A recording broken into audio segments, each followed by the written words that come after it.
Assalamualaikum warahmatullahi wabarakatuh. Sahabat beriman, kisah Robi'ah Al-Adawiyah, wanita suci, rela tak menikah. Raja sampai ulama sufi pun ditolak. Robi'ah Al-Adawiyah memiliki nama lengkap Ummu Al-Khair bin Ismail Al-Adawiyah Al-Qissiyah. Lahir di Basra tahun 95 Hijriah atau 717 Masehi. Menurut Ibnu Khalikan, keluarga Robi'ah berasal dari suku Atik dan ayahnya bernama Ismail. Robi'ah Al-Adawiyah adalah salah satu dari ulama sufi perempuan yang sangat disegani dalam sejarah peradaban Islam. Pemikiran serta laku spiritualnya terus dikaji sampai sekarang.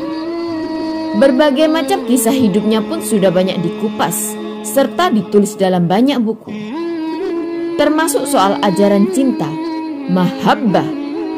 Selain Jalaluddin Rumi, Robi'ah Al-Adawiyah adalah seorang sufi yang mengusung mazhab cinta.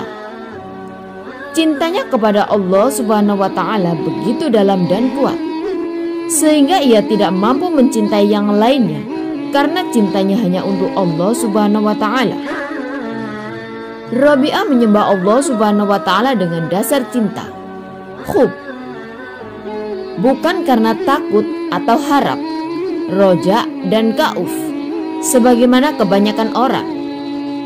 Karena saking cintanya kepada Allah Subhanahu wa Ta'ala, Robi'ah pernah berujar bahwa ia tidak mendambakan surga serta tidak takut kalau dimasukkan neraka.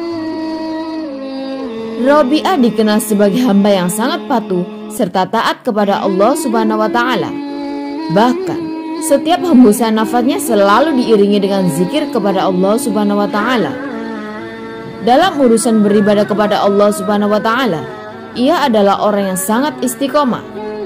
Ketaatan yang begitu tinggi kepada Allah membuatnya dikenal sebagai waliullah atau wali Allah. Wanita suci ini sama sekali tidak memikirkan dirinya untuk menikah. Sebab menurut Robi'ah, jalan tidak menikah merupakan tindakan yang tepat untuk melakukan pencarian Tuhan tanpa harus dibebani oleh urusan-urusan keduniawian. Menurut Abdul Mu'nin Kandil, Robi'ah termasuk dalam kelompok manusia yang mempunyai naluri yang tinggi, melebihi manusia biasa. Keinginannya yang bersifat manusiawi telah tunduk dan menyerah di bawah keinginan yang suci. Karena kebutuhan hidupnya yang sangat mendasar sudah tidak sama dengan manusia-manusia lainnya. Dorongan seksual tidak lagi sebagai gangguan dalam dirinya, sekalipun tidak terpenuhi dengan perkawinan.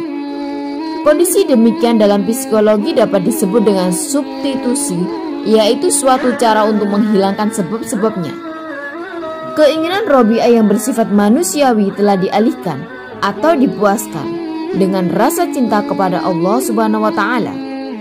Padahal tidak sedikit laki-laki yang berupaya untuk mendekati Robi'ah dan bahkan meminangnya.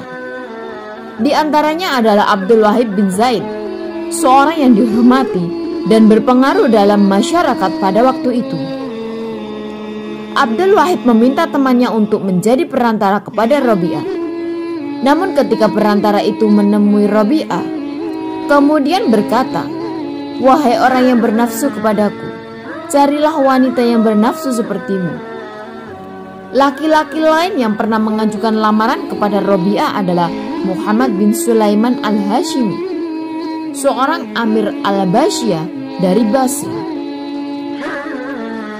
Untuk berusaha mendapatkan Robi'ah sebagai istrinya, laki-laki itu sanggup memberikan mahar perkawinan sebesar 100.000 dinar dan menulis surat kepada Robi'ah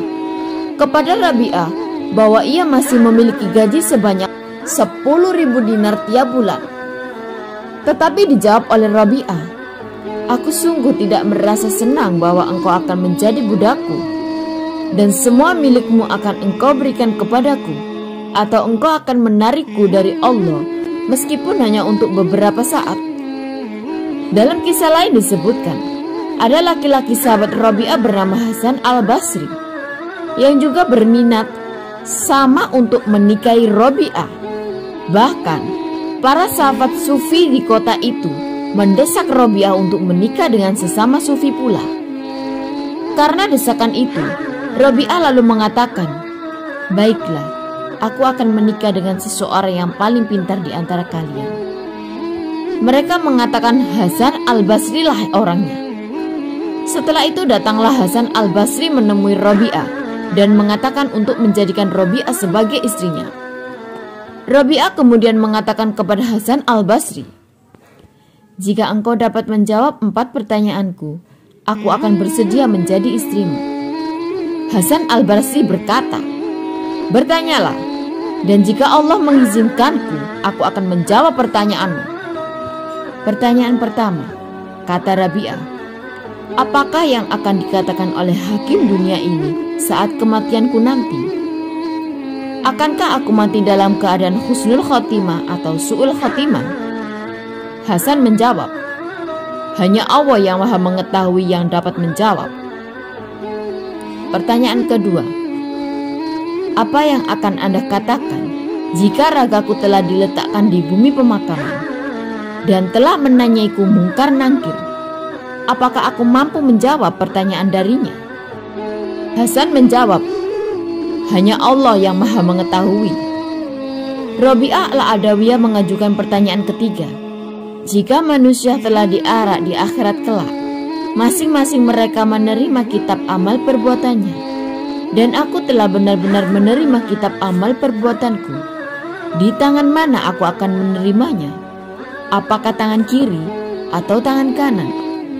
Hasan kembali menjawab, "Hanya Allah yang Maha tahu." Perkataan terakhir, pada saat hari perhitungan nanti, jika telah dipanggil manusia, beberapa di antara mereka ada yang di surga, ada yang di neraka. Di manakah aku berada di antara dua golongan ini? Hasan lagi-lagi menjawab seperti jawaban semula, bahwa hanya Allah saja yang Maha mengetahui semua rahasia yang tersembunyi itu. Setelah semua pertanyaan dijawab oleh Hasan Basri, Rabi'ah mengatakan, "Seseorang yang baginya gaib tentang 4 hal ini, bagaimana dia disibukkan dengan pernikahan?" "Wahai Hasan," Rabi'ah melanjutkan perkataannya, "kabarkan kepadaku, berapa bagian Allah membagi akal?" 10 bagian, kata Hasan Basri, yaitu 9 bagian diperuntukkan laki-laki dan 1 bagian diperuntukkan perempuan. "Lalu, berapa bagian Allah membagi nafsu?" tanya kembali Rabi'ah. 10 bagian, jawab Hasan Basri, yaitu 9 bagian diperuntukkan perempuan dan 1 bagian diperuntukkan laki-laki. "Wahai Hasan," kata Rabi'ah, "aku dianugerahi kemampuan menjaga 9 bagian nafsu dengan 1 bagian akal. Dan engkau tidak mampu menjaga 1 bagian nafsu dengan 9 bagian akal." Hasan Basri, waliullah, ulama, al-haqiqah, di angkatan tabi'in ini menangis dari apa yang dikatakan Rabi'ah al-Adawiyah, dan dia pun keluar dari kediaman Rabi'ah. Wallahu a'lamu bishawab. Segala yang baik datangnya dari Allah, dan segala khilaf mohon untuk dimaafkan. Jangan lupa tekan tombol subscribe, bunyikan notifikasi loncengnya agar membantu channel ini lebih berkembang dalam menyiarkan syiar Islam. Akhirul kalam, wassalamualaikum warahmatullahi wabarakatuh.